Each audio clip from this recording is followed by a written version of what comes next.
नमस्कार दोस्तों। आइए आज हम सुनते हैं भगवान विष्णु और माता लक्ष्मी की अद्भुत कथा। सृष्टि की शुरुआत से ही एक बात कही जाती है, जहाँ भगवान विष्णु हैं वहाँ माता लक्ष्मी अवश्य होती हैं, और जहाँ माता लक्ष्मी का वास होता है वहाँ सुख, शांति और समृद्धि अपने आप चली आती है। लेकिन क्या आपने कभी सोचा है कि आखिर माता लक्ष्मी ने भगवान विष्णु को ही अपना पति क्यों चुना? क्या कारण था कि स्वयं धन की देवी भी भगवान विष्णु के चरणों में रहती हैं? मित्रों, आज की यह कथा केवल एक कहानी नहीं बल्कि जीवन का गहरा सत्य है। बहुत समय पहले की बात है। देवताओं और असुरों के बीच लगातार युद्ध हो रहे थे। तीनों लोकों में अशांति फैल चुकी थी। देवताओं की शक्ति धीरे धीरे समाप्त हो रही थी और असुरों का आतंक बढ़ता जा रहा था। उस समय देवराज इंद्र को अपने ऐश्वर्य और शक्ति पर बहुत घमंड हो गया था। एक दिन महर्षि दुर्वासा स्वर्गलोक पहुंचे। उनके हाथ में दिव्य पुष्प की माला थी। उन्होंने वह माला इंद्रदेव को आशीर्वाद के स्वरूप दे दी, लेकिन घमंड में चूर इंद्रदेव ने उस माला का सम्मान नहीं किया। उन्होंने वह माला अपने हाथी ऐरावत के सिर पर रख दी। ऐरावत ने भी उस माला को जमीन पर गिराकर पैरों से कुचल दिया। यह देखकर महर्षि दुर्वासा क्रोधित हो उठे। उन्होंने कहा, इंद्र, तुम्हारा घमंड तुम्हें विनाश की ओर लेके जाएगा। जिस लक्ष्मी के कारण तुमने यह वैभव मिला है वही अब स्वर्ग छोड़ देगी। महर्षि का श्राप का असर तुरंत हुआ। माता लक्ष्मी स्वर्ग लोक से चली गई। उनके जाते ही चारों ओर दरिद्रता फैल गई। पेड़ सूखने लगे, नदियां शांत हो गई, देवताओं की शक्ति खत्म होने लगी। असुरों ने स्वर्ग पर आक्रमण कर दिया और देवतागण हारने लगे। तब सभी देवता भगवान विष्णु के पास पहुंचे। देवताओं ने हाथ जोड़कर कहा, प्रभु, हमें बचाइए। माता लक्ष्मी के बिना सब कुछ समाप्त हो रहा है। भगवान विष्णु मुस्कुराए और बोले, जब सम्मान समाप्त हो जाता है तब लक्ष्मी भी चली जाती है, लेकिन अभी भी उपाय है। भगवान विष्णु ने देवताओं को समुद्र मंथन करने का सुझाव दिया। उन्होंने कहा कि क्षीर सागर के मंथन से अमृत और अनेक दिव्य वस्तुएं निकलेंगी, जिनमें माता लक्ष्मी भी प्रकट होंगी। इसके बाद देवताओं और असुरों ने मिलकर समुद्र मंथन शुरू किया। मंदार पर्वत को मथानी बनाया गया और वासुकी नाग को रस्सी। एक ओर देवता थे तो दूसरी ओर असुर। मंथन शुरू हुआ। सबसे पहले भयंकर विष निकला। उसका नाम था हलाहल। उसके प्रभाव से पूरा ब्रह्मांड जलने लगा। तब भगवान शिव ने उस विष को पीकर संसार की रक्षा की। इसके बाद एक एक करके अनेक दिव्य रत्न निकले। कामधेनु, ऐरावत, परिजात वृक्ष, अप्सराएं और चंद्रमा। फिर वह क्षण आया जिसका सबको इंतजार था। पूरा समुद्र दिव्य प्रकाश से चमक उठा। कमल के फूल पर बैठी हुई एक अद्भुत देवी प्रकट हुई। उनके चेहरे पर तेज था, आंखों में करुणा और हाथों में कमल के फूल थे। वे थीं माता लक्ष्मी। तीनों लोग उनकी सुंदरता देखकर मंत्रमुग्ध हो गया।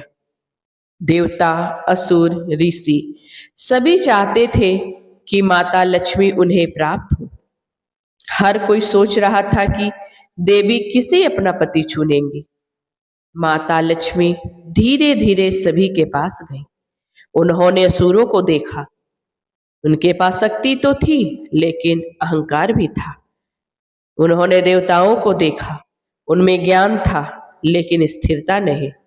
उन्होंने ऋषियों को देखा।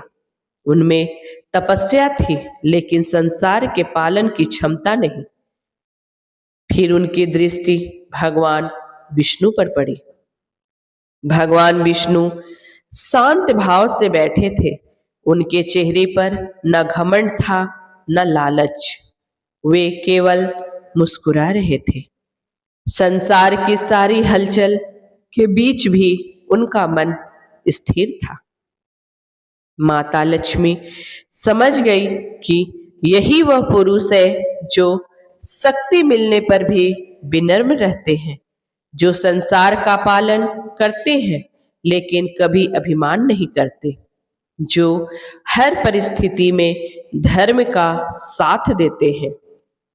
माता लक्ष्मी ने भगवान विष्णु के गले में वरमाला डाल दी। पूरा ब्रह्मांड जय लक्ष्मी नारायण के जयकारों से गूंज उठा। उस दिन से माता लक्ष्मी भगवान विष्णु के साथ बैकुंठ में निवास करने लगी। लेकिन यह कथा यहीं समाप्त नहीं होती।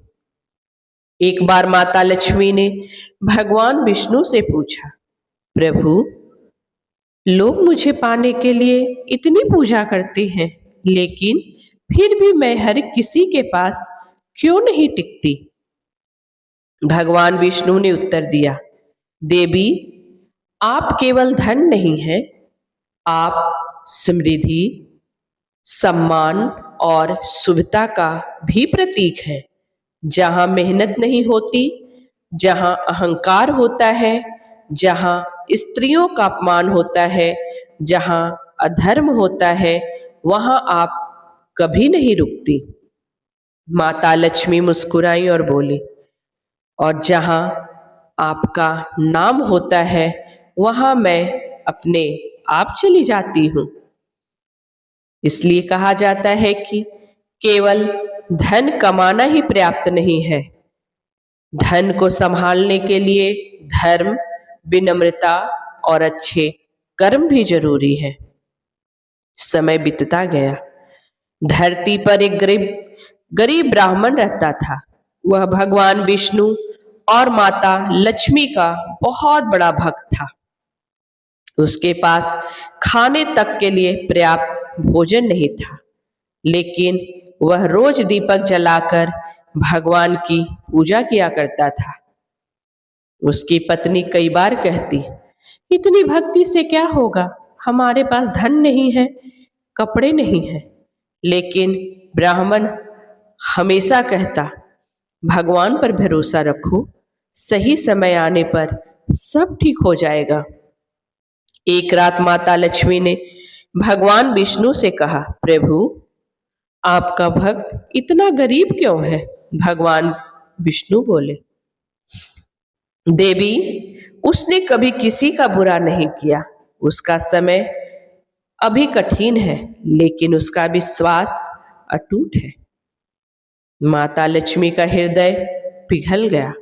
उन्होंने निर्धन ब्राह्मण के घर जाने का निर्णय लिया।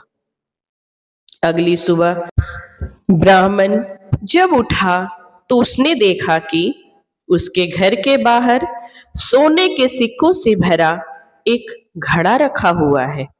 उसकी पत्नी खुशी से रोने लगी। लेकिन ब्राह्मण ने सबसे पहले भगवान विष्णु और माता लक्ष्मी को प्रणाम किया। उसने उस धन का उपयोग केवल अपने लिए नहीं, बल्कि गरीबों की सहायता में भी किया। धीरे धीरे उसका घर सुख और समृद्धि से भर गया। माता लक्ष्मी ने भगवान विष्णु से कहा, अब मैं समझ गई हूँ कि सच्चा धन केवल सोना नहीं होता, सच्चा धन तो भक्ति, ईमानदारी और संतोष है। भगवान विष्णु मुस्कुराए। उन्होंने कहा, यही कारण है कि जो व्यक्ति धर्म के मार्ग पर चलता है उसके पास लक्ष्मी स्वयं चली जाती है। आज भी जब किसी घर में प्रेम, सम्मान और सकारात्मकता होती है तो कहा जाता है कि वहाँ माता लक्ष्मी का वास है। और जहाँ भगवान विष्णु का स्मरण होता है वहाँ भय और दुख दूर हो जाते हैं। इस कथा का सबसे बड़ा संदेश यही है कि धन केवल मेहनत से नहीं बल्कि अच्छे कर्मों और विनम्रता से टिकता है। मित्रों, अगर जीवन में अस्थाई सुख चाहिए तो केवल लक्ष्मी नहीं, लक्ष्मी नारायण की पूजा करनी चाहिए, क्योंकि जहाँ भगवान विष्णु का धर्म और माता लक्ष्मी की कृपा साथ होती है वहाँ जीवन स्वर्ग बन जाता है। और शायद यही कारण है कि करोड़ों लोग आज भी श्रद्धा से कहते हैं, ओम नमो भगवते वासुदेवाय। ओम नमो भगवते वासुदेवाय। जय माता लक्ष्मी, जय लक्ष्मी नारायण। दोस्तों, अगर आपको ये वीडियो अच्छी लगी हो तो वीडियो को लाइक करें, शेयर करें और ऐसे ही भक्ति कथाओं के लिए मेरे चैनल को सब्सक्राइब करना ना भूलें। धन्यवाद। ओम नमो नारायण।